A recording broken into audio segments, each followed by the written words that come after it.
नाज़रीन अस्सलाम वालेकुम रहमतुल्लाहि व बरकातुहू। आज मैं शुगर के जो इब्तदाई अलामात हैं ना, उनके मुतालिक मैं अपनी गुजारिशात में आपके कोस गुजारना चाहता हूँ कि जो आदमी इन अलामात को अपने अंदर महसूस करे तो क़ब्ल अज़ वक्त इसका इलाज करके इस मूज़ी मर्ज़ से वो निजात हासिल कर सकता है।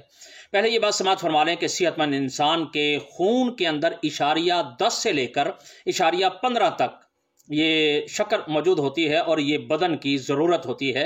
अगर कभी कोई तंदुरुस्त आदमी ज़रूरत से ज़्यादा मीठा खा लेता है, जैसे हलवा, सोन हलवा, मिठाइयाँ वगैरह कोई खा लेता है, तो चूँकि उसका लबलबा ठीक होता है, तिल्ली ठीक होती है, गुर्दे, मसाना, असाब, उज़रात वगैरह ये ठीक होते हैं, तो वो जो फालतू शुगर बदन के अंदर चली गई है ना, वो पेशाब के रास्ते इन्हें खारिज कर देते हैं। गुर्दे सिर्फ इतनी शक्कर बाकी रखते हैं कि जितनी बदन की ज़रूरत होती है, यानी इशारिया 10 से लेकर इशारिया 15 तक ये बाकी रहती है। और ये फालतू शुगर है या शक्कर है जो खारिज हो रही होती है, इसको एलोपैथी ज़ुबान के अंदर ग्लाइको सूरिया कहा जाता है, या तिब्बी ज़ुबान में इसे बॉल शक्करी कहा जाता है।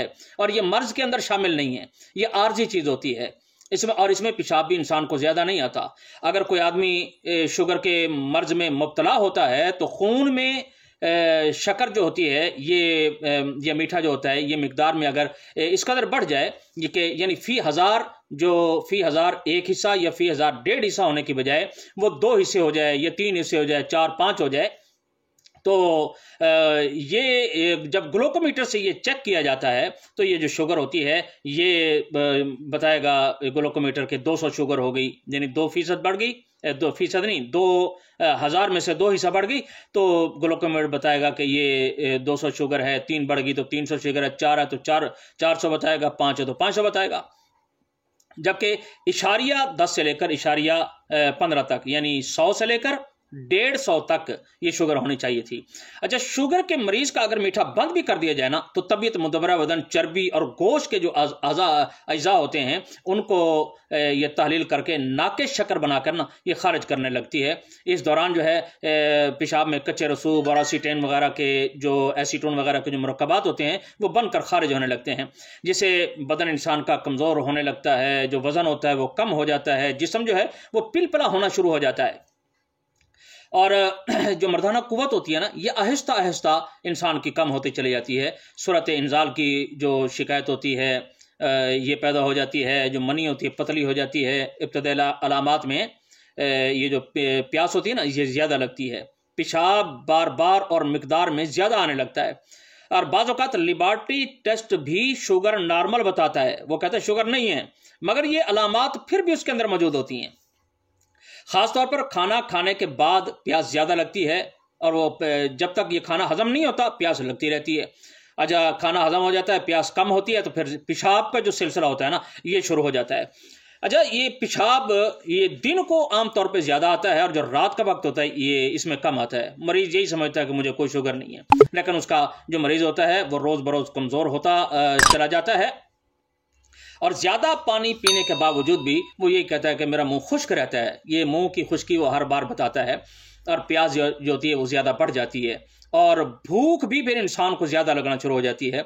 बार बार खाता भी है, फिर भी कहता है मैं भूखा हूँ। इस मरीज़ का हाजमा जो होता है ना ये ख़राब नहीं होता, लेकिन कब्ज़ उससे रहने लगती है, बल्कि ये जो आंतों के अंदर रतूबात होती हैं ये पखाने से ये खारिज हो जाती हैं, और ख़ारिज होने की वजह से पखाना जो है ये सख्त हो जाता है, और बाज़ औक़ात तो इतना सख्त होता है कि उंगलियों से तोड़ कर उन्हें बाहर निकालना पड़ता है। आँखों के अंदर भी धुंधलापन पैदा हो जाता है, और दिमाग जो है सुन्न होने लगता है, चिड़चिड़ापन पैदा होने लगता है, थकावट होने लगती है, और ये इंसान की जो शहवत होती है ना इब्तदाई अलामात में, ये बाज़ औक़ात शहवत बढ़ जाती है, क्योंकि वो खाता ज़्यादा है तो शहवत भी उसकी बढ़ जाती है। मगर ये जो टाइमिंग होती है ये टाइमिंग उसकी ख़त्म होने लगती है।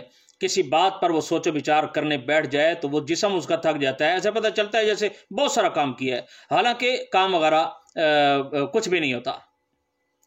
और ये सोच भी उससे पैदा होने लगती है कि मेरे जिस्म में कुछ ऐसा ज़रूर है कि जो मुझे अंदर से खोखला किया जा रहा है, कमज़ोर किया जा रहा है। और बाज़ मरीज़ तो सफ़र करने से भी घबराने लगते हैं कि पता नहीं मैं कैसे करूँगा सफ़र, वो लंबे सफ़र पे जा ही नहीं सकते, और कभी कभी ज़ोर ज़ोर से दिल भी उनका धड़कने लग जाता है, मरीज़ सुस्त रहता है, اور بزدلی اس کے اندر پیدا ہونا شروع ہو جاتی ہے. کسی جگہ لڑائی ہو رہی ہے یا کوئی پٹاخہ چل گیا یا کوئی آواز آ گئی ایسے زوردار، تو یک دم اس کا جسم کانپنا شروع ہو جاتا ہے. تو یہ علامات تھی ابتدائی جو میں نے آپ کے گوش گزاری ہیں. اب وہ علامات سنیں جو شدت مرض کی صورت میں ظاہر ہوتی ہیں. اور یہ شدت مرض میں منہ کا جو ذائقہ ہوتا ہے نا، یہ بھی انسان کا میٹھا ہو جاتا ہے.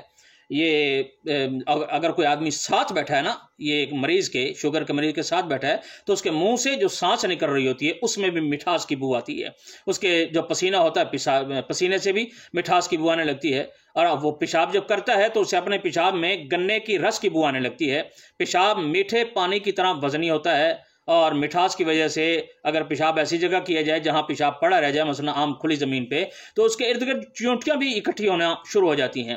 اور جسم کا جو درجہ حرارت ہوتا ہے وہ کم ہونے لگتا ہے. جسم ٹھنڈا ہونے کے باوجود، ٹھنڈا ہوتا ہے جسم لیکن وہ کہتے ہیں جی میرے ہاتھ پاؤں جل رہے ہیں. اور دل کی رفتار بھی اس کی کم ہو جاتی ہے. پیشاب بار بار اور کثرت سے آتا ہے. منی کی پیدائش کم ہو جاتی ہے اور یہ منی پتلی بھی ہو جاتی ہے. اور مریض جو ہے نا، یہ نامردی کے قریب سے قریب تر ہوتا چلا جاتا ہے. آنکھوں میں موتیاں آنا شروع ہو جاتا ہے اور شدید قسم کا ضعف پیدا ہو جاتا ہے. عورتوں کے اندر حیض کی بندش ہونے لگتی ہے. نیند کسی کو زیادہ آتی ہے، کسی کو گھبراہٹ کی وجہ سے نہیں آتی. دماغ جو ہوتا ہے وہ سن ہونے لگتا ہے. مایوسی پیدا ہونے لگتی ہے. تو یہ علامات نئی اور پرانی میں نے آپ کو اس لیے بتائی ہیں کہ میں اس کے متعلق ایک نسخہ میں آپ کی سماعت سے گزارنا چاہتا ہوں. وہ نسخہ آپ نوٹ فرمائیں اور یہ نسخہ استعمال کریں. انشاءاللہ تعالی آپ کے منہ سے دعائیں نکلیں گی. اللہ تعالیٰ آپ کو بھی صحت عطا فرمائے. نسخہ لکھ لیں کہ اندر جو تلخ گڑ مار بوٹی اور یہ ہرمل اور میتھی دانہ. میتھی دانہ یہ باریک والا لینا ہے. پنساری سے جب جائیں گے نا، پنساری کے پاس، اسے کہ باریک میتھی دانہ دے. اگر آپ اسے میتھی دانہ کہہ دیں گے تو وہ موٹے والا اٹھا کے دے گا. وہ ہمیں ضرورت نہیں ہے. باریک والا میتھی دانہ لینا ہے. موٹے والے کو میتھرے کہتے ہیں، اس کو میتھی دانہ کہتے ہیں. تو یہ میتھی دانہ اور تخم کریلا اور تخم جامن، یعنی کریلے کے بیج ہیں یا یہ جامن کی گٹھلیاں جو ہوتی ہیں، بھائی یہ آپ نے لینے. یہ آپ نے 30 گرام لینے ہیں. یہ سارے 30 گرام. اور کالی مرچ یہ آپ نے 20 گرام لینی ہے. نشادر ٹھیکری اور اجوائن خراسانی. اکیلی اجوائن نہیں کہنی ورنہ وہ عام دیسی اجوائن اٹھا کے دے دے گا. اجوائن خراسانی کہنی ہے. نشادر ٹھیکری، اجوائن خراسانی، یہ آپ نے صرف 10 گرام لینی ہے. اور یہ جو بھنے ہوئے چنے ہوتے ہیں جو عام طور پہ کھاتے ہیں، یہ 300 گرام یہ چنے ہوں. اور یہ جو افیون ہے، یہ خالص افیون لینی ہے. یہ 3 گرام، صرف 3 گرام لینی ہے. بھائی ان کا آپ نے پاؤڈر کرنا ہے. اور ان کا پاؤڈر کر لینے کے بعد 1 چمچ چائے والا آپ نے صبح دوپہر شام کھانے کے بعد کھانا ہے. انشاءاللہ تعالی شوگر کی نئی اور پرانی علامات جو ہوتے ہیں نا، یہ غائب ہونا شروع ہو جائیں گی اور طبیعت جو ہے یہ صحت کی طرف لوٹنا شروع ہو جائے گی. بس دعا ہے کہ اللہ تعالی مجھے بھی، آپ کو بھی اور تمام امت مسلمہ کو صحت کاملہ عاجلہ مستقلہ مستمرہ عطا فرمائے. السلام علیکم ورحمۃ اللہ وبرکاتہ.